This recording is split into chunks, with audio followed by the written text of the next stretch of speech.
Ciao! Oggi come ricetta vi propongo la lasagna che si prepara in 10 minuti. Semplice, veloce e gustosa. Io sono Marianna e benvenuti sul mio canale.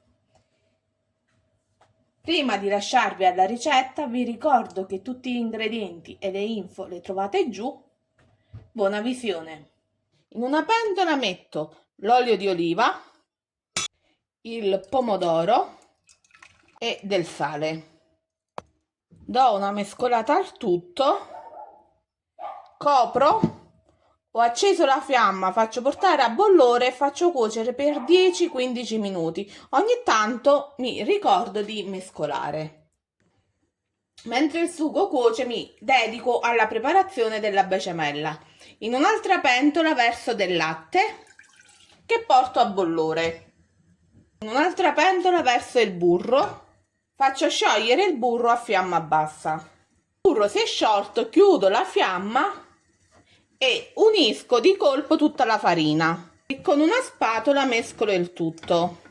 Il risultato dopo che il burro e la farina si sono uniti. Ho acceso a fiamma bassa e faccio cuocere per qualche minuto fino a quando il composto non si stacca dalle pareti. Questo è il risultato che si ottiene. Prendo il latte, lo verso e poi con la frusta a mano evito che si formino dei grumi. Riaccendo a fiamma bassa e sempre mescolando aspetto che la mia besciamella si addensi, ci vorrà qualche minuto. Nel caso la besciamella alla fine non risulti liscia, si può passare tranquillamente nel colino. In questo modo si eliminano tutti i grumi presenti. Infine aggiungo sale, pepe nero. Infine mescolo il tutto. La besciamella è pronta. Vi mostro anche come si presenta la salsa di pomodoro dopo 10 minuti di cottura. Questo è il risultato. Adesso si passa alla preparazione della lasagna. Sporco il fondo di una teglia quadrata con un po' di pomodoro e la stendo. Questa lasagna si prepara in 10 minuti per il semplice fatto che si utilizzano delle sfoglie comprate. Sfoglie sul fondo, poi metto un po' di salsa di pomodoro,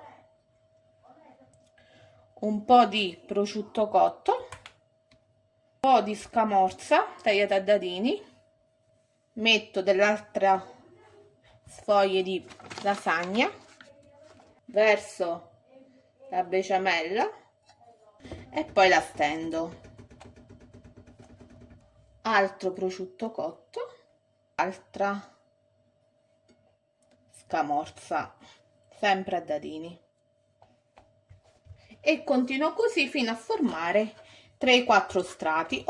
Come ultimo strato chiudo con della besciamella, prendo sempre con l'aiuto del dorso di un cucchiaio, cospargo la superficie con il grana, faccio cuocere la lasagna in forno preriscaldato a 180 gradi per 25-30 minuti. Questo è il risultato della lasagna una volta uscita dal forno, che faccio riposare qualche minuto e poi impiatto. Questa è la lasagna una volta messa nel piatto. Come sempre, grazie per aver guardato fino a qui. Fatemi sapere cosa ne pensate di questa ricetta. Se avete altre idee per una lasagna veloce, alla prossima ricetta e buon appetito!